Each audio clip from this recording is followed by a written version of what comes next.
Good evening. Welcome to Immigration Issues. I'm Carolyn Schoenberger with the Chicago Legal Clinic, and I'm very happy that we have Drew Curl from our Austin office with us this evening. Good evening. Yeah, good evening. So we're going to be talking about the Clean Slate program and what to do if you've been arrested, and we're going to tie it up with if you are a lawful permanent resident or have another kind of visa or don't have a visa, how this can impact upon you. If at any time during this discussion, during this program, you have a question, please call the number on the screen, 312-738-1060, 312-738-1060. So I'm going to talk first a little bit about the Chicago Legal Clinic. I'm going to talk in English and then I'm going to talk in Spanish. I'm going to invite Drew if he wants to add anything. English only. Okay, English only, but then we're going to go into the again, talking about what to do if you have a criminal record. So the Chicago Legal Clinic was founded in 1982 by two brand new lawyers from DePaul Law School. And one of them was a priest who had been in the South Chicago area. South Chicago area had a lot of problems because most people had worked in the steel mills in South Chicago or northern Indiana. And when the mills closed, they lost their jobs. They lost their homes. Local businesses did not get people supporting them and went out of business. So there was not any place where people there could go for legal advice. And the Chicago Legal Clinic began in 1982 in one room with three lawyers. Today, many years later, we now have the Chicago Legal Clinic. Not only is there a presence in South Chicago, but there's the Pilsen office where I work, the Austin office where Drew works.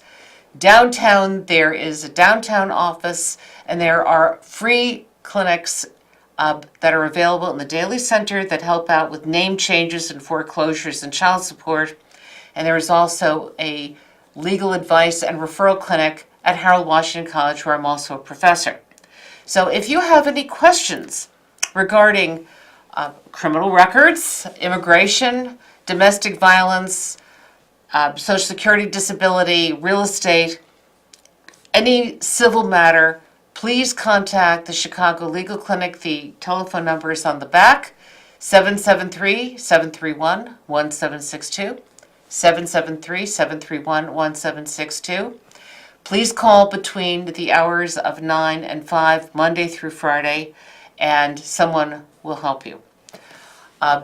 I also want to mention that there's a lot of rumors now about immigration, and it is key, it is important that you go to someone who is qualified to give you advice, not a notary, not someone who says they can do papers. There are lots of not-for-profits out there that can be of assistance. The Chicago Legal Clinic is one of them. We go into court, we do waivers of inadmissibility, which other not-for-profits don't do. But again, please connect with someone who knows what they're talking about, because we're getting cases in the office where people are subject to deportation because they got bad advice. Also remember, if you are unlucky enough to be detained by immigration, do not sign waiving your right to go before a judge. Do not sign the fact that you're willing to be deported. In some cases, you are going to be deported, but in the vast majority of cases, you have the right to see a judge, you have the right to bond, you have the right to plead your case why you should be here. So those are very, very critical at this point, especially when there are lots of rumors going on. So I'm going to talk in Spanish now. La Clínica Legal de Chicago fue establecido en 1982 por dos nuevos abogados. Uno era un obispo ahora, pero era sacerdote en el sur de Chicago. El sur de Chicago tenía acerías, pero en los 80s se cerraron las acerías y la gente ha perdido sus trabajos. Y cuando pierde su trabajo, muchas veces pierde sus casas. Y si tiene un negocio, no hay clientes y pierden sus negocios. No había ninguna oficina por donde podía dar ayuda a esta gente. Por esto, la Clínica Legal de Chicago estaba establecido. 1982. Ahora, 2018, hay más oficinas.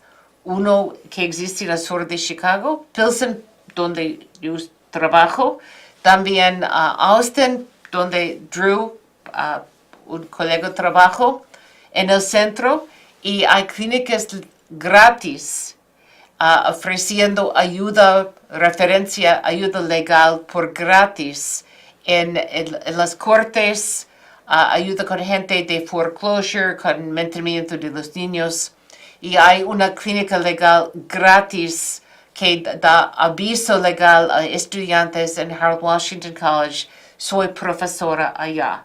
Entonces, si necesita ayuda, por favor, llámanos entre las horas de 9 a las 5 al número enfrente 312-738-1060.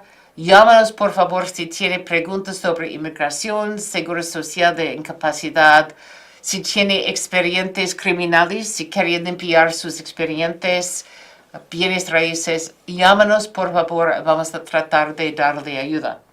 También en este clima, ahora, un clima muy importante que no haga nada que va a tirar atención de inmigración, pero si usted está detenido, es importante no firmar, no renunciar a sus derechos. La mayor parte de la gente tiene derechos de ver juez, tiene otras defensas, y es muy importante que no firma nada por donde está renunciando a sus derechos. Ok, so por favor, llámenos si tiene preguntas.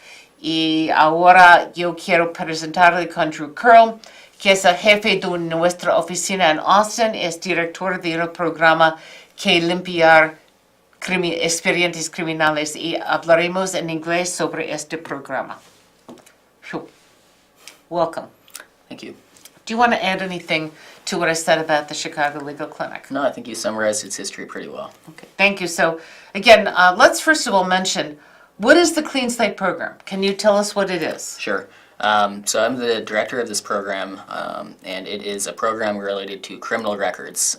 So that means arrests, it means crimes that you were charged with but never convicted of, it can mean convictions if you were actually convicted, and it can even mean releases without charging. So you might have been detained by the police and then they let you go and so they're not charging with you. Even that can show up in your record. And our job at the Blank Slate program is concerned with getting those things off your record, usually for employment purposes, sometimes for housing. But the question is, what's visible to the public? So even if you do clean your record, and that's how we say it in Spanish, to limpiar, to clean your record. Okay. If it is cleaned, can other agencies see it? Potentially, yes. So the main thing to note as far as immigration goes is that immigration is going to have access to these records. So this is not a solution for you if you're looking for, citizenship purposes or even just staying in this country. Sealing or expungement, which are the forms of relief, aren't going to be helpful for that. But in the event you've already sealed it, there's a method to unseal it, is there not? That is correct. And so that's one of the things that people run into a lot is they get this stuff sealed or expunged, usually for work reasons, and then later on they discover that they need to present these criminal records as part of a naturalization process or some other immigration task. But now they can't get them because they just sealed the records. So it is actually possible to do what's called a motion to unseal and reseal, and that will allow the clerk to dig up your sealed court file, produce it briefly for you so you can make copies for your own purposes for immigration, and then they'll seal it back up so the public can't see it. So at no point is it visible to employers, but you can get the records that you'll need for immigration. So if you, in fact, you want to go ahead and clean your records up, what would be the advice that you would give to someone who, in that situation? So my advice would be to make the copies for yourself before you get it sealed. So when you are preparing your sealing petition, potentially through us, keep copies for yourself of the dispositions of your cases and rap sheet and other documentation like that. If you have an immigration need in the future, you'll be able to use it for that. And you won't have to go through the unseal and reseal process, which of course is, additional time and delay. And money. And money. Yes. And you talk about records, we want sealed records too. That's correct. And With- so when as I mentioned before, if you're doing an immigration thing, just because it was sealed, that doesn't mean that it's going to help you with immigration. They'll see those sealed records. In fact, if you want, I can just step back and maybe talk for a minute about the difference between expungement and sealing. I think that was going to start to be my next question. Go right No ahead. problem. So that's the two main forms of relief you see in the criminal records areas, expungement and sealing. And I'll start with sealing. So sealing means that it's sealed from the public view, meaning it's not visible to the public, but law enforcement still has access to those records.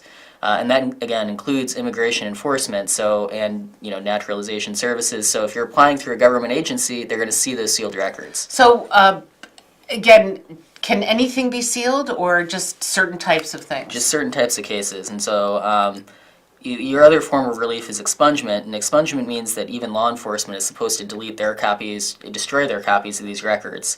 And so that is a different procedure there. And generally speaking, the difference as far as availability between expungement and sealing is expungement is only available for non-convictions, meaning that it was dismissed or a finding of not guilty, if something like that. If it's a conviction, sealing is going to be your only option almost all the time. So in Illinois, sometimes people get a sentence called supervision, which is a conviction, but it doesn't become a conviction if you comply with the terms of supervision. But under immigration law, that is considered to be a conviction. Conviction. So Yes. what happens if you got a supervision? Would you go the expungement route or the sealing route? So you can get a supervision expunged, but if you have an immigration thing, then what you need to know is, again, keep a copy of that record because you're going to need it. If you get it expunged and it's destroyed, then you're going to have a hard time producing it in the future. Now, you may still be able to do a motion to unseal and actually recover that court file because the court does keep their copies of these things under seal, even if it's an expunged record. That may be possible, but it's a delay. So what I would advise in that circumstance is keep a copy of it and be aware that for immigration purposes, that supervision is a conviction, even though the court is going to say we can expunge this record. So if someone comes and wants to become a citizen, and I'm aware that they have some criminal records that well, what can be subject to seal? What kinds of crimes? Because my understanding is not everyone can do this. That's correct. So there's actually been a significant change in law and sealing in just the last 6-7 months now. So Wow. in late August of 2017, there was a new sealing bill that was passed by the Illinois legislature and signed by the governor that changed the eligibility for sealing. So now, under this new law, there's only 4 general case types, conviction types, that cannot be sealed. And again, these are convictions, not just arrests, but actual convictions for these things. And those 4 areas are DUIs, domestic batteries, criminal sexual assaults, and animal cruelty. Those are the only 4 areas that are not sealable if they're convictions. And when I say those 4, those are general blanket categories, so there may be areas within that are related. So like a violation of order protection is related to domestic battery. There's a variety of different animal cruelty statutes. Those are the blanket terms to be aware of. So I have to ask this question. What about rape and murder? Rape would be under criminal sexual assault, so that probably Okay. would not be. But Bad question. murder theoretically is sealable now. And that actually raises an important point, which is that something may be eligible to be sealed, but that doesn't mean it's going to be sealed. For all of these things, for any type of thing, even if it was just a dismissal from 30 years ago, it's in the judge's discretion whether or not to grant your petition or not. And so that means that you may be eligible to have a case sealed, but the judge might say no. And so that is important because often people will come in and they think, oh, well, they look up their case and they see that it's available. That's good, and that means that you can ask for it, but that also means that the judge, has to make a final decision on it. So to be involved, that you would make an appointment to go to see someone in your office. There is a small consultation fee. And what should you bring with you to an interview? So the best things to bring with you are your Chicago Police rap sheet, and if you don't have that, also an Illinois State Police rap sheet can be good. Where would you get the Illinois State Police rap sheet? So you need to request that from Springfield. You can essentially ask for the Illinois State Police to produce it to you, and they will actually mail you a copy of it. These days it may be possible for them to email you a copy, but as far as I know, it's snail mail they still do. Okay, and if you want fingerprints taken, where would you go to get fingerprints taken? You can go to police stations to do it, but there are also what are called live scan vendors that are available, and they are not necessarily police, and they can do official fingerprinting as well. So if you search for live scan online, you can find it, but otherwise you can go to Chicago police stations. They can do fingerprinting there. Okay, outside of Chicago, let's assume that you were arrested in Lake County. How would you get a copy of your record? Would you go to the state police or? I would suggest going to the state police in that circumstance. You can get rap sheets and police records from the particular district, but if it's not Chicago police, you know, I'm not sure what you're always going to get, and there might be more of a delay involved. So I would suggest in that circumstance, go to the Illinois State Police, get your state police rap sheet. And that goes especially if you have arrests in multiple counties. Instead of trying to track down one in every place that you've been, you can get one just for the entire state of Illinois, and that'll cover everything. And when you request a rap sheet, again, is that pursuant to a fingerprint request or a name check? So they, I believe, do fingerprint you to confirm who you are because the rap sheet needs to be requested by the person. You can't send a friend to do it or a family member or someone else. It needs to be you yourself.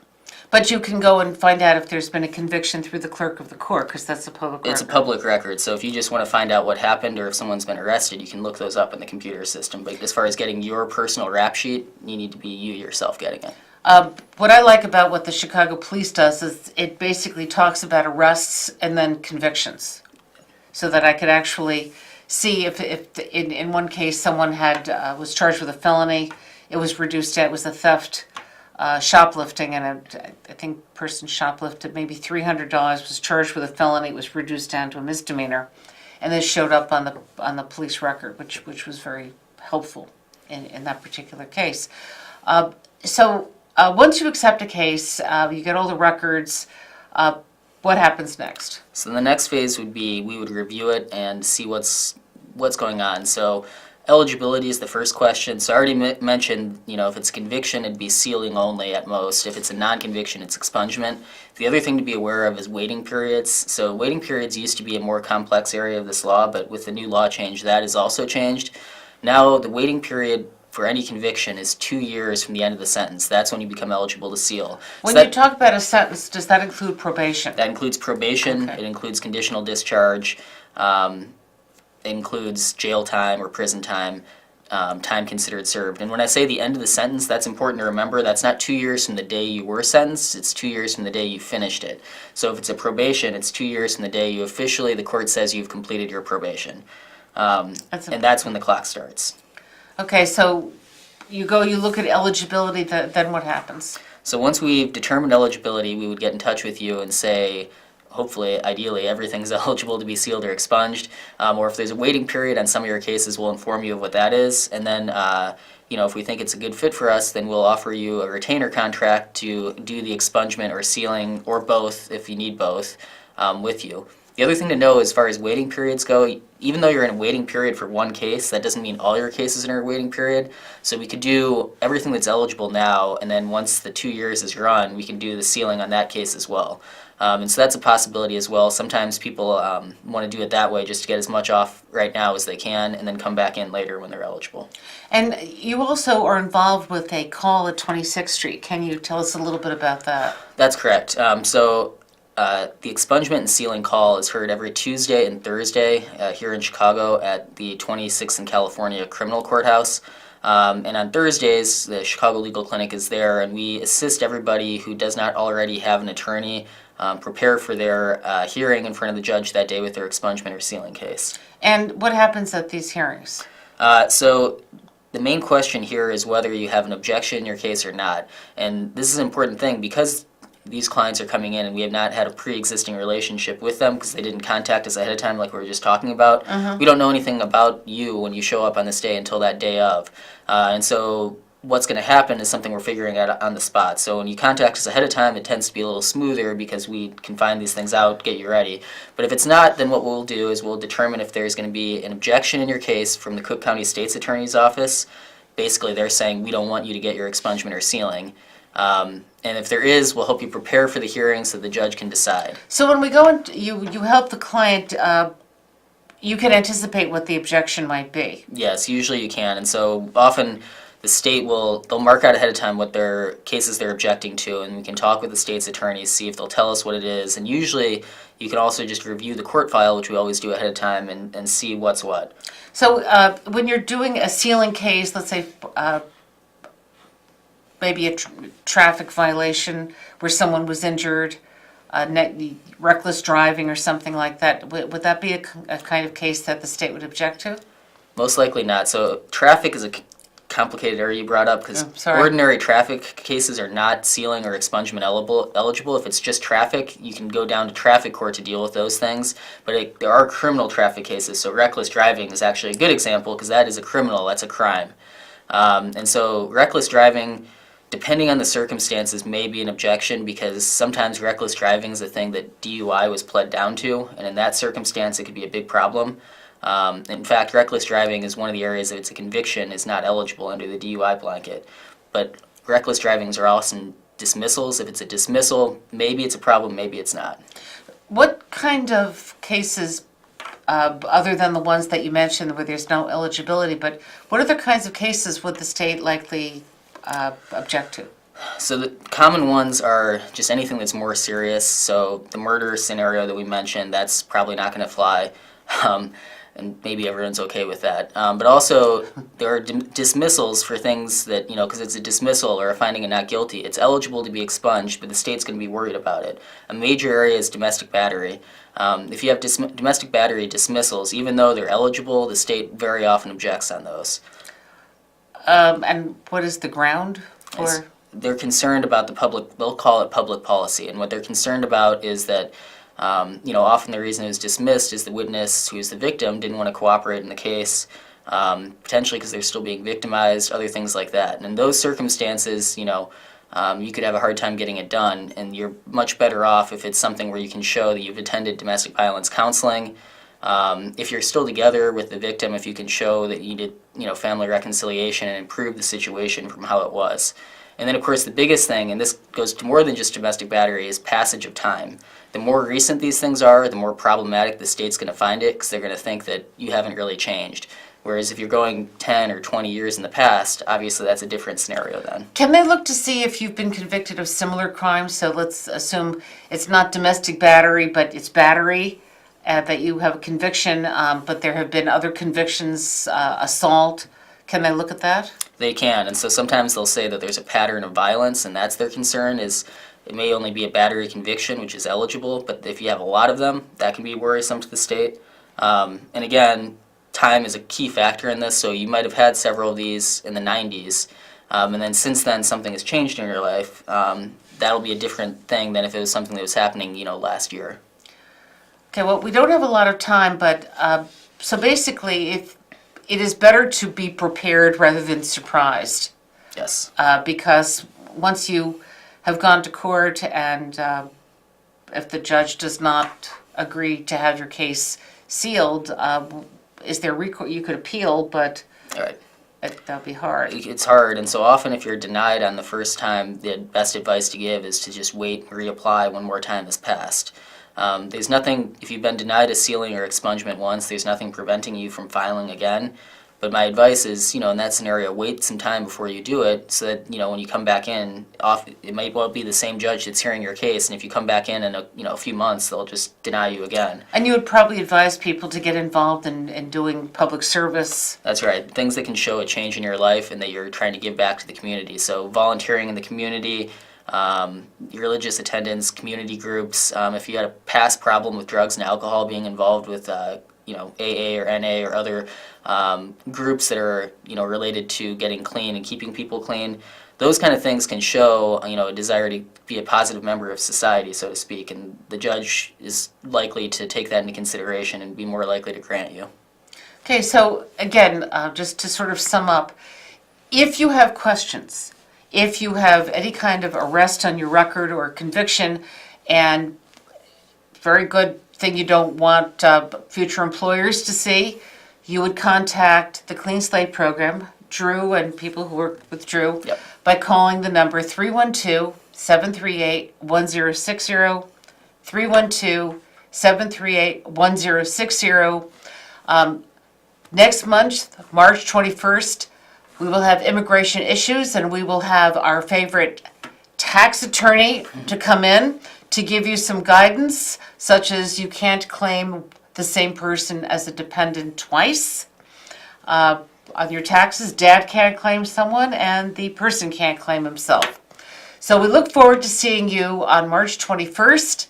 Thank you very much for watching Immigration Issues. Thank you, Drew, for coming on the show. Thank you for having me. Continue doing this great work. Thank you. Thank you very much. Have a good evening.